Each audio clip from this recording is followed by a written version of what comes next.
स्वागत है आपका अपने यूट्यूब चैनल स्टडी विद अमन कुल में। तो यहाँ पे हम मोस्ट इम्पॉर्टेंट डायग्राम आपके जो क्लास 10th के एग्ज़ाम में आ सकते हैं और उनसे कैसे कैसे क्वेश्चन एक्टिविटी के क्वेश्चंस भी आते हैं, यानी एक्टिविटी के डायग्राम भी आप नोट करेंगे तो वो सारे इसमें डायग्राम आपको आप एक बार इन डायग्राम को ज़रूर देख के जाएगा अपने एग्ज़ाम के लिए।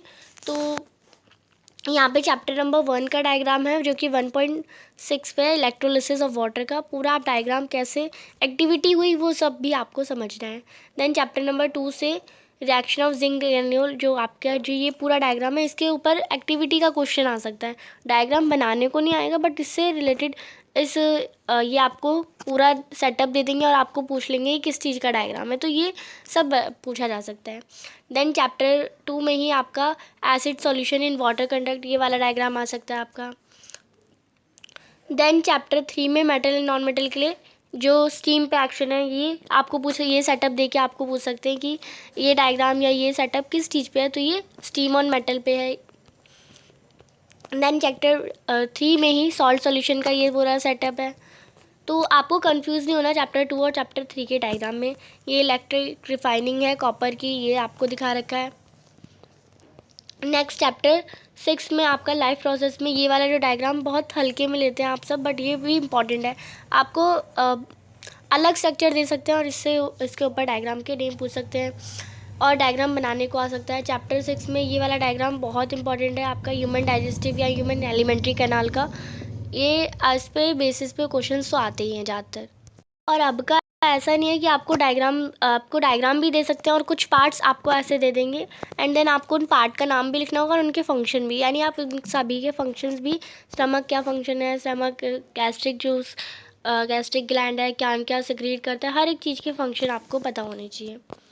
देन चैप्टर 6 में ही हार्ट का डायग्राम नहीं आएगा बट आपका जो आपका हार्ट का वो वाला डायग्राम है अभी नीचे आपका आएगा जिसमें पल्मोनरी वेन लंग से आपका डीऑक्सीजनेटेड ब्लड लेके आती है, फिर आओटा से, फिर कैपिलरीज के थ्रू, एंड ये यहाँ से ब्लड कैसे ट्रांसफ़र हो रहा है सॉरी। देन इस वाले डायग्राम में आपको लेबलिंग ही पूछी जाएगी, डायग्राम बनाने को नहीं आएगा इतना।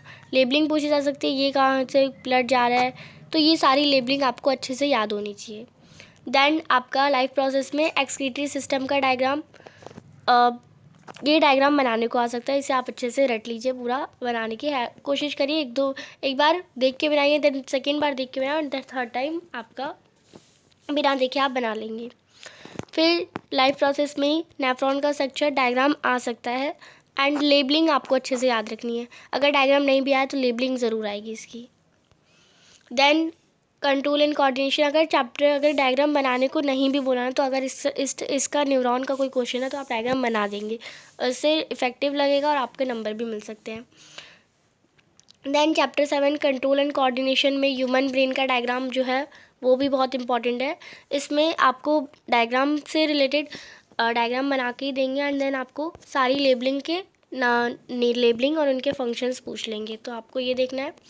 चैप्टर 12 में आपको सिस्टमेटिक स्ट्रक्चर एक इलेक्ट्रिक सर्किट का आना चाहिए जिसमें सेल हो, इलेक्ट्रिक बल्ब हो, एमीटर हो, प्लग की हो, ये स्ट्रक्चर अच्छे से, प्लस माइनस कहाँ पे लगना है वो भी आपको अच्छे से पता होना चाहिए। एंड पूरी इलेक्ट्रिसिटी की मतलब इलेक्ट्रिक सेल का सिंबल क्या होता है, हर एक चीज़ के सिंबल की ये जो टेबल है वो भी बहुत इंपॉर्टेंट है। चैप्टर 12 में सीरीज़ और ओम्स लॉ का आपका ये इंपॉर्टेंट है एंड सीरीज़ और पैरेलल वाला भी। ये सीरीज़ का आपको दे रखा है रेजिस्टर्स जो सीरीज़ में लगे हैं एंड ये पैरेलल वाला कॉम्बिनेशन का भी इम्पॉर्टेंट है।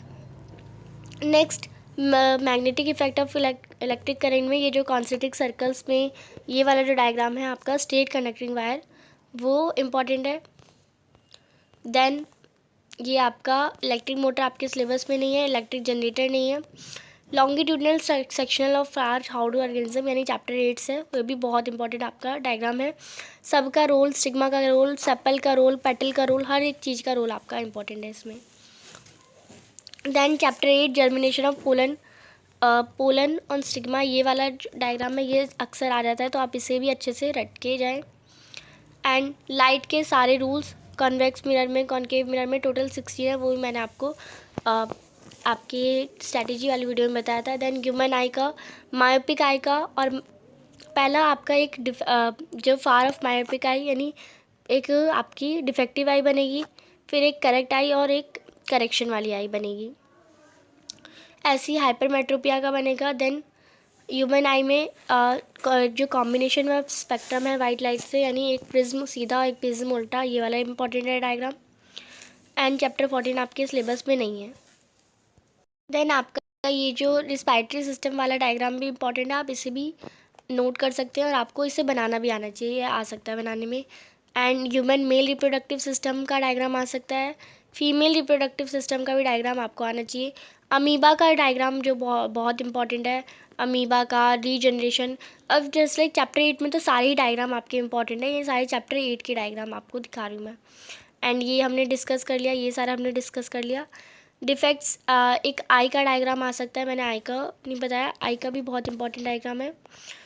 ये ग्लास प्रिज्म के थ्रू जो रिफ्लेक्टेड लाइट है, आपको ये पूछ सकता है एंगल ऑफ इंसिडेंस क्या है, एंगल ऑफ रिफ्लेक्शन क्या है, एंगल ऑफ डिविएशन क्या है, एंगल ऑफ इमर्जेंस क्या है, और आपकी इमर्जेंट रे कौन सी है, रिफ्लेक्टेड रे कौन सी है, एंड ये आपका डिस्पर्जन ऑफ वाइट लाइट का। तो ये कुछ phenomena, rainbow in the sky, ये वाला डायग्राम भी आपका क्वेश्चन में आ सकता है कि रेनबो स्काई में कैसे फॉर्मेट हो सकता है।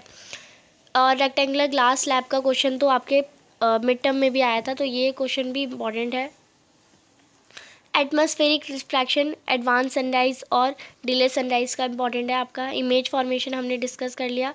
तो ये सारे इंपॉर्टेंट डायग्राम से तो जो एक बार आप ज़रूर कंफर्म होकर देख लें। और ये वीडियो हेल्पफुल लगी तो प्लीज़ चैनल को सब्सक्राइब करिए, दोस्तों के साथ शेयर ज़रूर करिए। Thanks for watching video, bye bye guys.